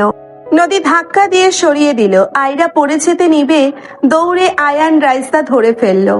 আয়ান রাগ কন্ট্রোল করতে না পেরে আয়ান আয়রাকে বুকের সাথে জড়িয়ে নিয়ে নদীর গালে সজোরে থাপ্পড় মেরে দিল। রাইসা হতভম্ব হয়ে গেল। নদীর চোখ দিয়ে পানি গড়িয়ে পড়ল। নদী কিছু বলতে যাবে, সাথে সাথে আয়ান বলল, চুপ, একদম চুপ, কোনো কথা শুনবো না। ওই যদি পড়ে যেত আপনার খবর ছিল। আমার রাগ আমার উপরে খাটাবেন, আয়রের উপরে কেন খাটাবেন? আমার মেয়ে, আমি বুঝে নিব, তোমার তাতে কি? তুমি কেন আমাদের মাঝে আসছো? আমাদের ব্যক্তিগত ব্যাপারে নাক কেন গলাচ্ছ? চুপ, একদম চুপ। আয়ান রেগে নদীর পা ধরে টান দিয়ে শুইয়ে দিয়ে শাড়ির আঁচল টান দিয়ে সরিয়ে দিল। রাইসা বলে উঠল, এই ছেলে থামো, নিজের জীবন দিতে চাও নাকি? রাইসা আয়ানকে মারতে লাগলো। আয়ান জোর করে নদীর ব্লাউজের বোতাম খুলে আয়রাকে খাইতে দিয়ে দিল। নদী সরিয়ে দিতে যাবে, আয়ান নদীর হাত ভাতের সাথে চেপে ধরে রাখলো। আয়রা বলে ওঠে, বন্ধু আম্মুকে ছেড়ে দাও, আমি আর খাবো না।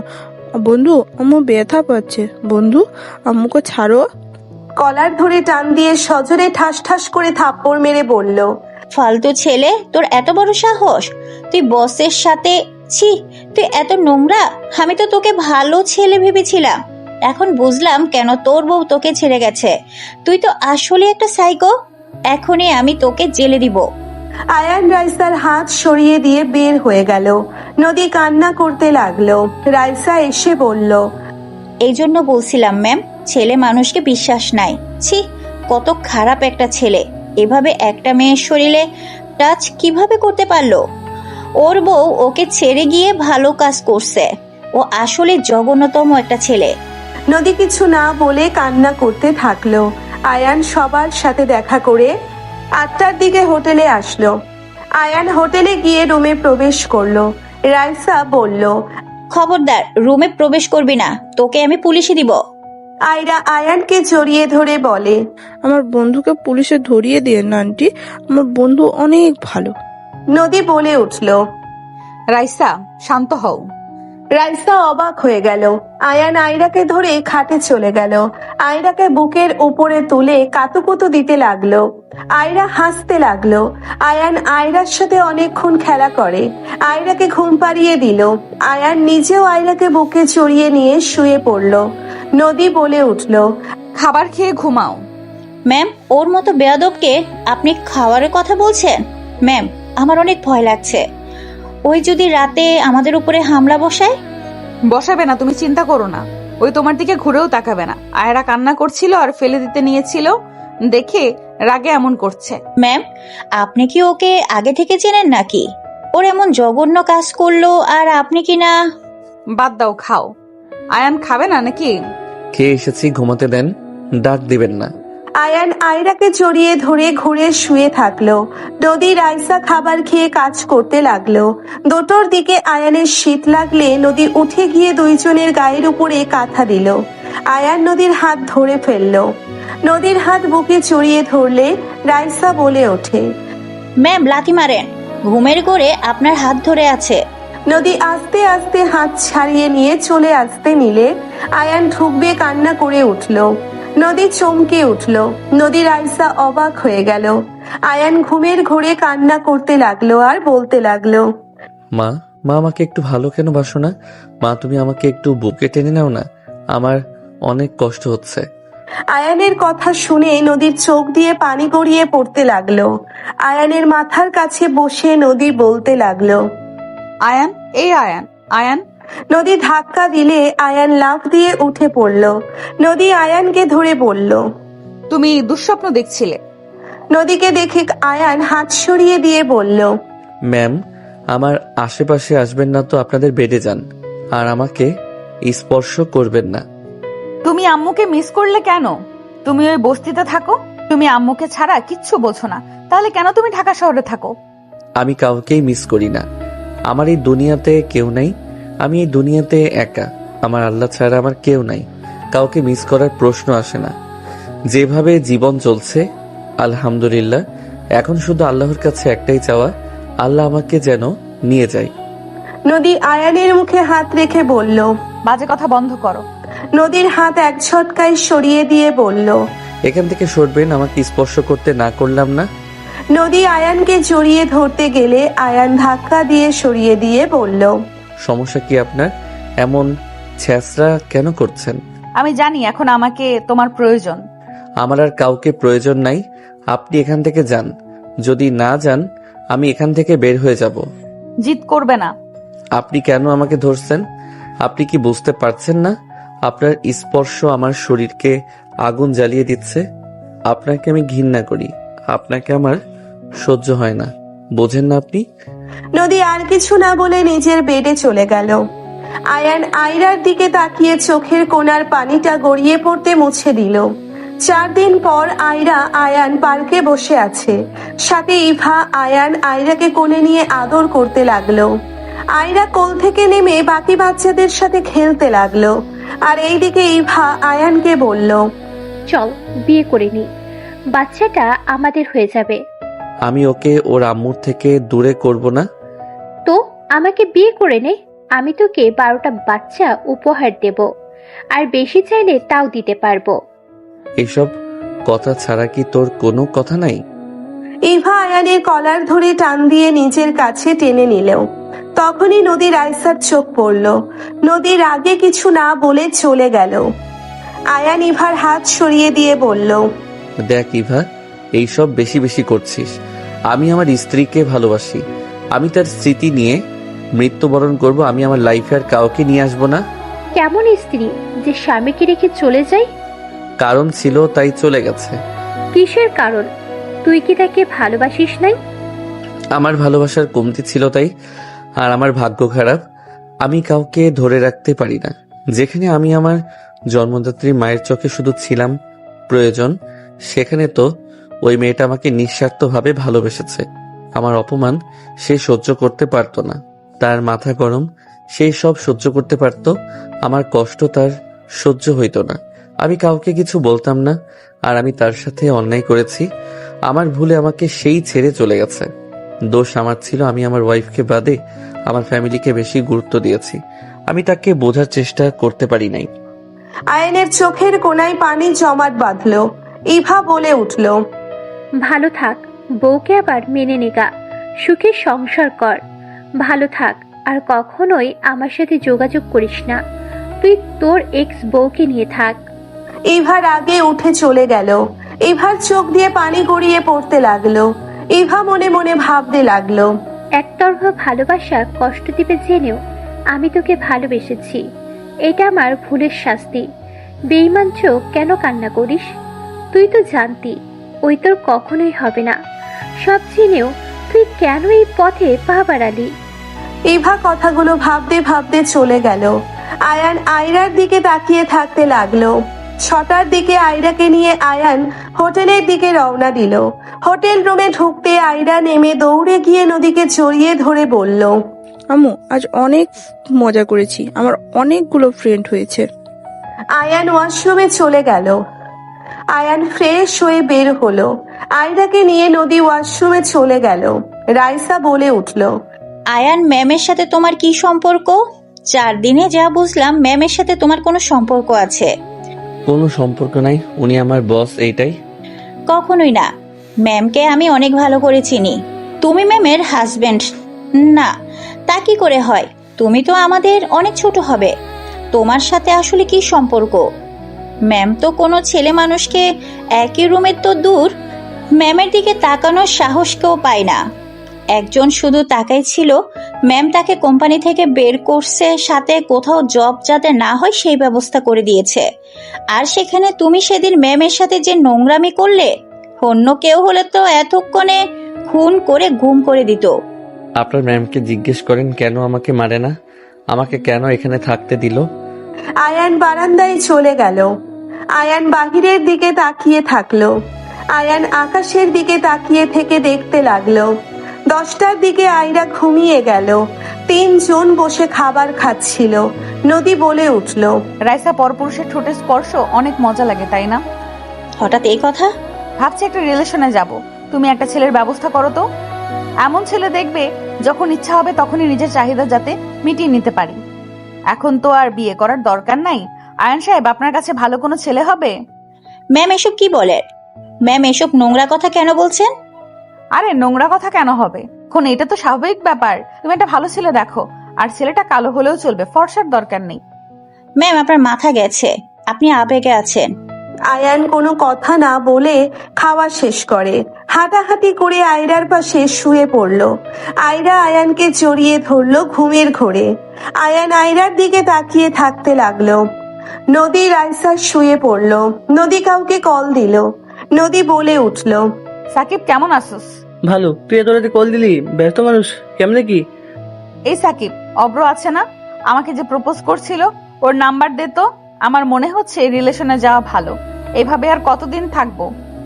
কতবার না বলেছি, কানে নেস নাই আমাদের কথা। ওইসব রাখ। সাকিব নাম্বার দিলে নদী অভ্রকে কল দিল। নদী অভ্রের সাথে ভিডিও কলে গেল। নদী কথা বলতে বলতে হুট করে নদী বুকের উপর থেকে শাড়ির আঁচল সরিয়ে দিল। নদী গলায় হাত বুলাতে লাগলো। নদী এমন ভান করতে লাগলো অভ্র ওর শরীর দেখতে পাচ্ছে। আয়ান নিজেকে কন্ট্রোল করতে না পেরে উঠে নদীর হাত থেকে ফোন কেড়ে নিয়ে দেওয়ালের দিকে ছুঁড়ে মারলো। ফোনটা ভেঙে চুরমার হয়ে গেল। রাইসা লাফ দিয়ে উঠে লাইট জ্বালিয়ে বলল, এটা কি করলে? ম্যামের ফোন ভেঙে ফেললে? আমার ফোন ভেঙে ফেললে? আমার ফোনের ভেতরে গুরুত্বপূর্ণ ফাইল ছিল, আমার ফোন ভাঙার সাহস কি করে হইল? আয়ান কোনো কথা না বলে বেডে শুয়ে পড়ল। নদী রেগে আয়ানের কলার ধরে বলল, আমার বয়ফ্রেন্ডের সাথে কথা বলছি, তোমার সমস্যা কোথায়? আমি কি একবারও তোমার গার্লফ্রেন্ড নিয়ে কথা বলছি?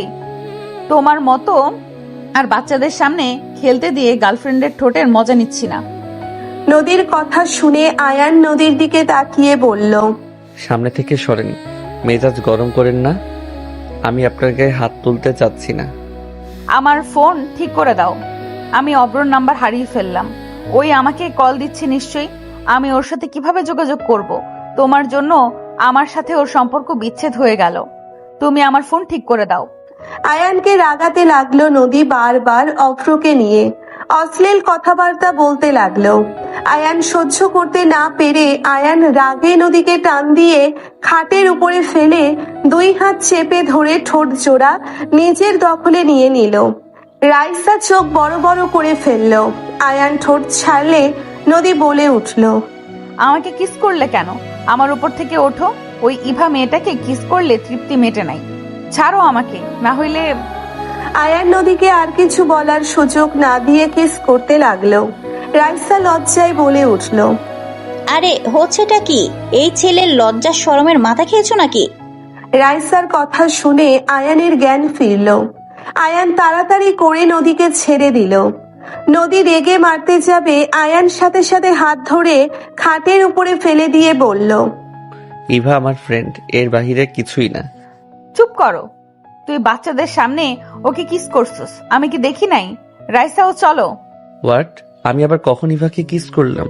আর মাথায় সমস্যা আছে, আমি যদি কিস করিও আমি বাচ্চাদের সামনে করব? তাও ঠিক, কিন্তু আমি তো দেখেছি তুমি ওকে কিস করেছো। কখন, কোন সময়? আমি রাইসা পার্কে গেছিলাম, ওখানে দেখছি আয়রা বাচ্চাদের সাথে খেলছিল, আর তুমি ওই ইভাকে কিস করছো। সাইড থেকে দেখছেন নাকি? আমরা কিছুটা দূরে ছিলাম, পেছনে। মাথা মোটা, আমি ইভাকে কিস করব? ইভা আমার কলার চেপে ধরে কিছুটা কাছে টেনে নিয়েছিল, পরে ধাক্কা দিয়েছিলাম। এতটুকুই কিস করছি, টানা কোথাকার। আর এইসবের জন্য বয়ফ্রেন্ড বানানো হচ্ছে, আবার আমার সামনে নোংরা ইঙ্গিত দেওয়া। আয়ান রাগী লোক নিয়ে তাকাতে নদী রেগে বলল, যা করছি ভালো কাজ করছি, আরো করব। তুই মেয়েদের সাথে নোংরামি করবি, রাত 1টায় কথা বলবি, আমি বললে সমস্যা কি? আয়ান নদীর দিকে এগিয়ে যেতে নিলে নদী ভয়ে খাটের উপরে উঠে পড়ল। নদী তোতলাতে তোতলাতে বলল, আমাকে ভয় দেখাবি না। আমি অন্য ছেলেদের সাথে যা ইচ্ছা করব, তাতে তোর কি? তোকে কি আমি কখনো বাধা দিয়েছি? নদীর কথা শুনে আয়ান পা টান দিয়ে নিজের কাছে টেনে নিয়ে এসে হাত দুইটা খাটের সাথে এক হাত দিয়ে চেপে ধরে অনেকটা নদীর দিকে ঝুঁকে বলল, আমি আমার স্ত্রীকে ভালোবাসি, তারপরে আমার লাইফে আর কোনো দ্বিতীয় নারী আসে নাই। আসতে বলে আমি আসতে দেই নাই। আমি মৃত্যুর আগ পর্যন্ত একজনের স্মৃতি নিয়ে থাকব, সেটা হইল আমার স্ত্রীর। আমাকে নিয়ে উল্টাপাল্টা চিন্তা করা বন্ধ করেন। এখন ঘুমাবো। যদি কোনো ছেলের সাথে নোংরামি করা দেখি বা কথা বলা দেখি তাহলে কপালে দুঃখ আছে। আমাকে যদি আগের সেই আবেগময় ছেলে ভাবেন তাহলে জীবনে বড় ভুল করবেন। আয়ান কথাগুলো বলে নদীকে ছেড়ে দিয়ে আয়রার পাশে গিয়ে শুয়ে পড়ল। নদী হাতের কবজিতে হাত বোলাতে লাগলো আর আয়ানের দিকে তাকিয়ে বলল, কুত্তা বিড়াল। চুপ, ঘুমান। আয়ানের ধমকে নদী চমকে উঠল। রাইসা মিটিমিটি করে হাসতে লাগলো। নদী রাইসার দিকে তাকালে রাইসা শুয়ে পড়ে বলল, আল্লাহ, একটা রুম পাওয়াই দাও। এই জামাই বউয়ের থেকে আমাকে বাঁচাও। ওই কে জামাই বউ? হ্যাঁ, থাক ম্যাম, আর আমাকে কিছু বলা লাগবে না। আপনাদের উপরে যে সন্দেহ করছিলাম তা একদম সত্যি বের হয়েছে। আমি 100% গ্যারান্টি দিয়ে বলতে পারি আয়ান আপনার হাজবেন্ড, আয়রার আসল বাবা। তাই তো বলি, যে ম্যাম ছেলেদের থেকে এত দূরে থাকে আর সেখানে আয়ানের মতো ছেলে এত খারাপভাবে স্পর্শ করে আর উনি কিছুই বলে না, আবার তার সাথে মেয়ে দেখলে জ্বলে পড়ে যায়। চুপ করে ঘুমাও। ম্যাম, আপনি যে বাচ্চাদের মতো, আগে তো জানতাম না। এই ট্রিপে এসে আপনার এই ব্যবহার দেখলাম। রাইসা কথাগুলো বলে হাসতে লাগলো। নদী লজ্জা পেয়ে গেল। নদী বলে উঠল, চুপ করো, ঘুমাও। রাইসা ঘুরে ঘুমিয়ে গেল। নদী আস্তে আস্তে ওঠে আয়ানের পাশে গিয়ে শুয়ে পড়ল। আয়ানকে পেছন থেকে জড়িয়ে ধরে ঘুমিয়ে গেল। সকালে ঘুম ভাঙলে দেখে নদী ওর বুকের উপরে শুয়ে আছে। আয়ান পাশে তাকাতে দেখে রাইসা মিটিমিটি হাসছে। আয়ান নদীকে ধাক্কা দিয়ে সরিয়ে দিলে নদী হকচকিয়ে উঠে পড়ল। কি হয়েছে? এভাবে ধাক্কা দিলে কেন? এখানে নাটক কম করেন, আমার কাছে আসবেন না। আজ বাসায় চলে যাব। নাটক মানে কি? নাটক মানে কি জানেন না নাকি? আমাকে জড়িয়ে ধরে ঘুমানোর মানে কি? আমার স্বামীকে আমি জড়িয়ে ধরে ঘুমাইছি, তোমার সমস্যা কি? আমি কারো স্বামী না। যেদিন আপনি আমার বাড়ি থেকে চলে গেছেন সেই দিন থেকে আপনি আর আমার স্ত্রী না। তুমি বললেই হইল নাকি? আপনার সাথে তর্ক করার ইচ্ছে আমার নাই। আর আমি আজ আয়রাকে নিয়ে ঢাকা চলে যাব। আমরাও যাব। টিকিট কাটা হয়ে গেছে তো। আয়ান কিছু বলতে যাবে রাইসা বলে উঠল, দুলাভাই, আমাকে রেখে চলে যাবেন? আপনাদেরকে অনেক মিস করব। কি? আপনি এখানে থাকবেন নাকি? আপনার বউ আমার উপরে চাপিয়ে দিল। কানের নিচে দিব আমার বোনের মতো মিথ্যুক? রাইসা ফিক করে হেসে দিল। রাইসা বলল, মজা করলাম, আপনি রাগ কমান। আমার ম্যামের মতো এত হট বউ রেখে কেমনে অন্য বেডে ঘুমান? রাইসার কথা শুনে নদী লজ্জা পেয়ে গেল। আয়ান ভ্রুকুচকে তাকালো। আয়রা বলে উঠল, বন্ধু, হট মানে তো গরম, তাই না? আম্মু, তুমি গরম হয়ে গেছো কেন? তিনজন হেসে ফেলল। আয়ান আয়রাকে কোলে নিয়ে বলে, আপনার আম্মুর মাথা সবসময় গরম থাকে। ঠান্ডা মাথা থাকলে দুনিয়ার সব থেকে ভালো মহিলা হয়ে যায়। আর যদি একবার গরম হয় তাহলে দুনিয়ার যত রাক্ষসী আছে সব ওনার ভিতরে ভর করে। কি বললে? আমার ভেতরে রাক্ষসী ভর করে? নদী আয়ানকে মারতে যাবে। আয়ান টাল সামলাতে না পেরে পড়ে যেতে নদীও আয়ানের পায়ের সাথে বেঁধে পড়ে গেল। আয়রা দুজনের উপরে পড়ে যাওয়ার ভান করলে নদী ঘুরে আয়রার দিকে তাকিয়ে বলল, পড়ে গেছেন? আয়রা লজ্জা পেয়ে নদীর বুকে মুখ লুকিয়ে হাসতে লাগলো। আয়ান নিচে পড়ে থেকে বলল, আরে মা মেয়ে উঠো। আমি কি একটু ম্যাম আপনার উপর উঠবো? সরো, আমার জামাই মাটির নিচে চলে যাবে। আয়রা ওঠো। রাইসা হাসতে লাগলো। আয়রাকে কোলে তুলে নিলে নদী উঠে পড়ল। রেডি হন তো, বাসায় যাব। আয়ানের কথায় সবাই তাড়াতাড়ি করে রেডি হয়ে নিতে লাগলো। রেডি হয়ে আয়রাকে নদীর কাছে দিয়ে লাগেজ ব্যাগ নিয়ে গাড়িতে তুলে দিয়ে আয়রা আয়ান উঠল।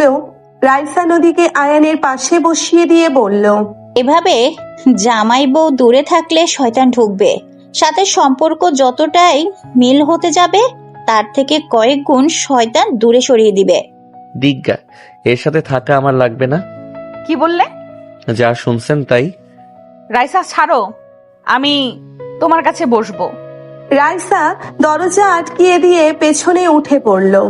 গাড়ি চালাতে লাগলো ড্রাইভার। স্টেশনে গেলে আয়ান আয়রাকে নিয়ে কিছুটা দূরে গেল। ইভা রাকিব দাঁড়িয়ে আছে। ইভা আয়ানকে বলল, চলে তো যাচ্ছিস, একবার হাক করতে তো পারি। না। ওকে, তোর মেয়েকে তো করতে পারি। ইভা আয়রাকে জড়িয়ে ধরে আদর করতে লাগলো। রাকিব হাক করে বলল, দোস্ত ভালো থাক, তোকে এভাবে দেখতে পারবো ভাবি নাই। ভাবি কোনটা? লাল শাড়ি ওইটা। মাশাআল্লাহ, আয়রা ওর আম্মুর মতো আর কিছুটা তোর মতো হয়েছে। হ্যাঁ। জাবেরের সাথে পরিচয় হয়ে নেই, চল। রাকিব ইভা নদীর দিকে যেতে লাগলো।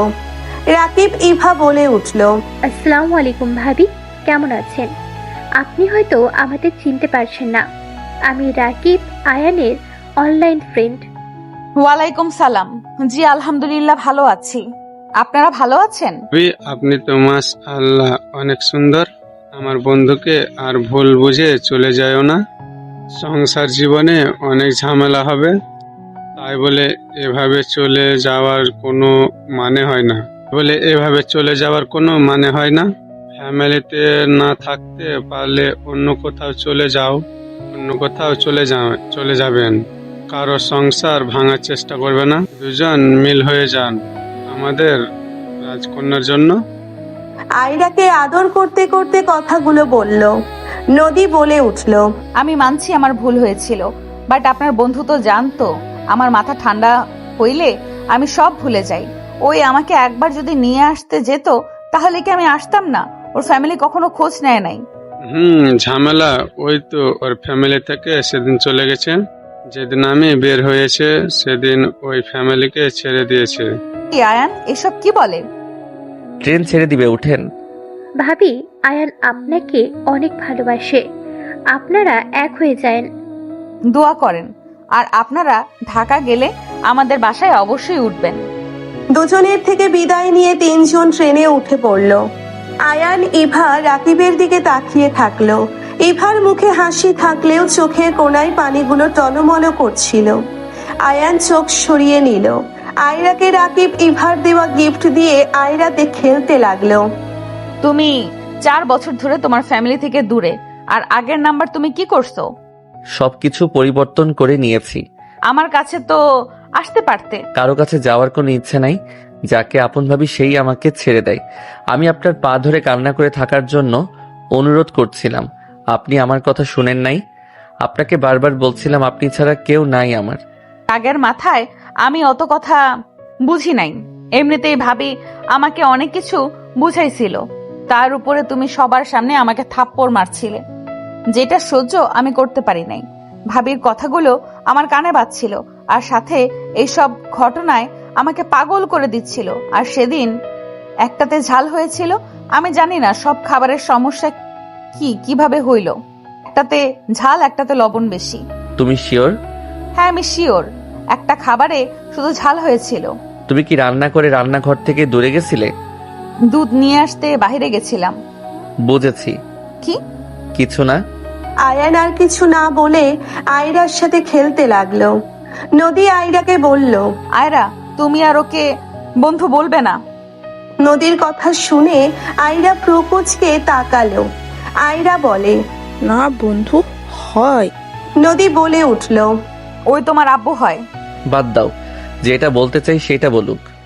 মেয়ে এত মাথায় তুলো না, আমাকেও তুলেছে। আমিও তোমাকে হার্ট করেছিলাম। এই দুনিয়ায় স্বার্থের সেখানে কারো থেকে কিছু আশা করা বোকামি। তিনজন টুকটাক কথা বলতে বলতে চলে গেল। আয়ান আয়রাকে চুমু দিয়ে বলল, বাসায় যাও, পরে দেখা হবে। আমার বাসায় চলো। না।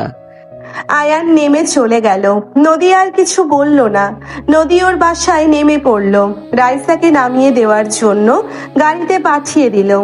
আয়রা নদী ভিতরে প্রবেশ করতে অবাক হয়ে গেল। আয়রা দৌড়ে গিয়ে নদীর আম্মু আব্বুকে জড়িয়ে ধরে বলে, নানু ভাই। দুইজন আয়রাকে কোলে তুলে আদর করতে লাগলো। আয়রা ওইখানে কি হয়েছে সব এক এক করে বলতে লাগলো।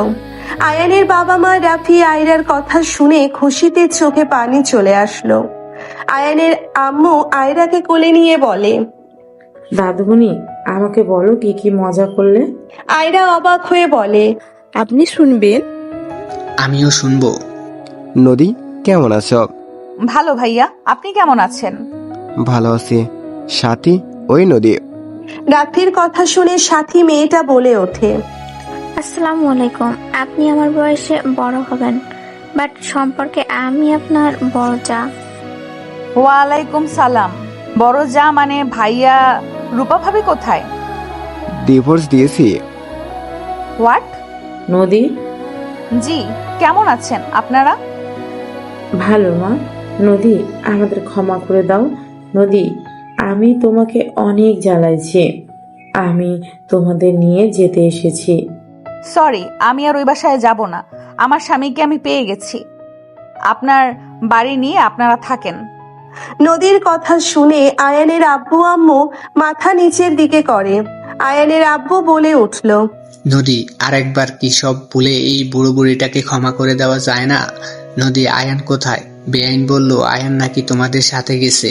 নদী কিছু বলতে যাবে, সাথে সাথে আয়রা বলে ওঠে, বন্ধু তার বাসায় গেছে। নানু জানো, বন্ধু না আমাকে অনেক আদর করছে। আম্মু আমাকে একবার মেরেছে, আবার ফেলে দিতে নিয়েছিল। বন্ধু রাইসা আন্টি না থাকলে আমি ব্যথা পেতাম। নদী ভেবাচাকা খেয়ে গেল। নদীর আম্মু রেগে বলল, তুই মেয়েটাকে নিয়ে কেন গেছিলি? যদি জ্বালাতন সহ্য করতেই না পারস, তোকে না বললাম নিয়ে না যেতে। ফাজলামি করস, থাপ্পড় মেরে গাল ফুল ফাটিয়ে দিব। আয়রা বলে ওঠে, থাক নানু, বন্ধু আম্মুকে ব্যথা দিয়েছিল, তুমি আর বকা দিও না। ব্যথা দিয়েছিল মানে? তুই আবার এসে শুরু করিস না। আর এইটা কি তোমার মেয়ে নাকি আমার শত্রু? সবাই হাসতে লাগলো। আয়রা তোমাকে জড়িয়ে ধরে কোলে উঠল। আয়ানের আম্মু বলল, নদী আয়ান কোথায়? প্লিজ একবার আয়ানের ঠিকানা দাও। আমি আমার সন্তানের কাছে যেতে চাই। আমি ওর সাথে যে অন্যায় করেছি আমি তার প্রায়শ্চিত্ত করতে চাই। ওই আয়রাকে ছাড়া কারোর সাথে সম্পর্ক রাখবে না। ওই আমাকেও মেনে নেয় নাই। একবার ঠিকানাটা দাও। নদী আয়ানের আব্বু আম্মু রাফি সাথীকে নিয়ে বের হয়ে গেল। ওইদিকে আয়ান রুম পরিষ্কার করে গোসল করে খাটে শুয়ে পড়তে দরজা খোলার শব্দ হইলে আয়ান না দেখে বলে উঠল, এই মেয়ে, সমস্যা কি তোমার? বলছি না আমার রুমে আসবে না। তোমার বাবাকে আমি বলে দিব, বেয়াদবি করার শিক্ষা দিবে।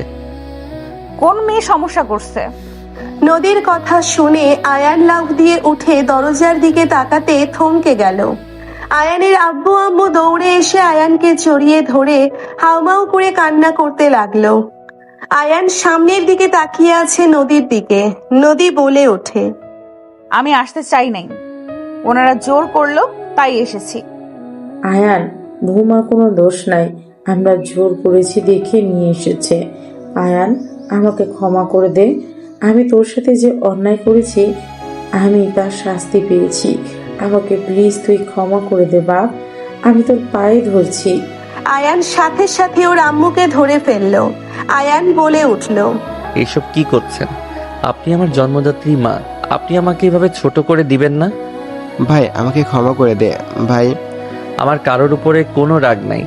আমার ভুল সবকিছুর জন্য। যাদের ভালোবাসা পাবো না জেনেও তাদের ভালোবাসা পাওয়ার জন্য অপেক্ষা করে নিজের স্ত্রীকে কষ্ট দিয়েছি। আমার শাস্তি পাওয়া উচিত ছিল।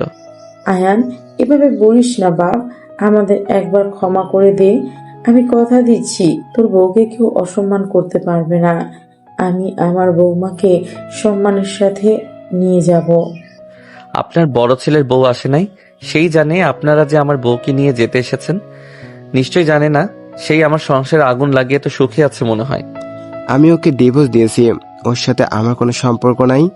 ওই সেদিন নদীকে ফাঁসিয়েছিল, ওই আম্মু আব্বুর বিরুদ্ধে আমাকে উস্কে দিত।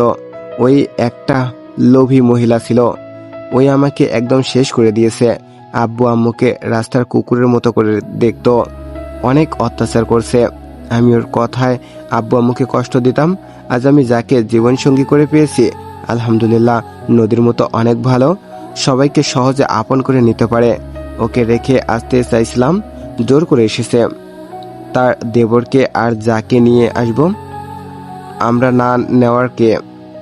রাফির কথা শুনে আয়ানের মুখে হাসি ফুটে উঠল। নদী আয়ানের দিকে তাকালে আয়ান ভাবতে লাগলো। আল্লাহ ছাড় দেন, ছেড়ে দেয় না। আজ আমার বউকে সম্মানের সাথে নিয়ে যাবে। যে মায়ের মুখে কথা বিষের মতো ছিল, সেই মায়ের মুখে আজ মধু। আল্লাহ তুমি চাইলে সব পারো। আয়ানকে ভাবতে দেখে আয়ানের আম্মু বলল, আয়ান চল না বাবা আমার সাথে, আমাদের ক্ষমা করে দে। নদী ওকে বুঝাও না। আয়ানকে সবাই বোঝাতে লাগলো। নদী বললে আয়ান রাজি হয়ে যায়। সবার থেকে বিদায় নিয়ে গ্রামের বাড়িতে চলে গেল। আয়ান নদী তাদের চেনা ঘরে চেনা খাটে বসে আছে। আয়ান নদীর দিকে তাকাতে নদী বলে উঠল, অতীতের সব স্মৃতি মনে পড়ে যাচ্ছে। হ্যাঁ, সাথে মনে পড়ে যাচ্ছে তুমি আমাকে রেখে চলে গেছিলে। আয়ানের কথা শুনে নদী রাগে মারতে লাগলো। মারতে মারতে বলল, আমি ভালো ভালো স্মৃতি মনে করি, আর উনি বারবার একটা স্মৃতি মনে করে। তোমার মাথার মগজ আমি বের করে রাখবো। আয়ান নদীর হাত ধরে বুকের সাথে জড়িয়ে ধরে হাসতে হাসতে বলল, আরে পাগলি, মজা করছি। আল্লাহ, এই বউ জীবনেও ভালো হবে না। কথায় কথায় রেগে যায়। আমার জামাইও ভালো হবে না, আমাকে রাগানোর জন্য সব সময় পেছনে লেগে থাকে। আয়ান টান দিয়ে নদীকে খাটের উপরে ফেলে দিয়ে 2 হাত চেপে ধরে ঠোঁটে গলায় কিস করতে করতে বলল, ওয়েট, রাগ কমাই আগে। আয়ানের কথা শুনে নদী লজ্জা পেয়ে গেল। আয়ান নদীর উপরে ঝাঁপিয়ে পড়ল। নদী লজ্জায় আয়ানের পিঠ খামচে ধরল। আস্তে আস্তে 2 জন পাল্টা আদর করতে ব্যস্ত হয়ে গেল। বাকিটা ইতিহাস।